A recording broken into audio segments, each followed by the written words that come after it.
The Paralympics is one of the largest sporting events showcasing the skills of athletes with disabilities.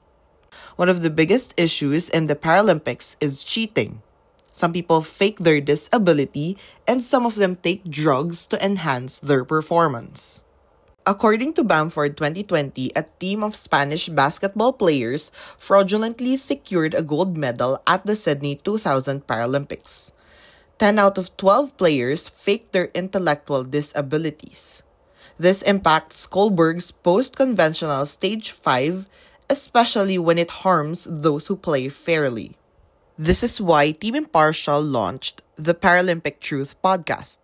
Through research on ethical behaviors, we aim to implement effective Scrum methodologies in JIRA to systematically analyze and enhance strategies for prevention and fairness in Paralympics.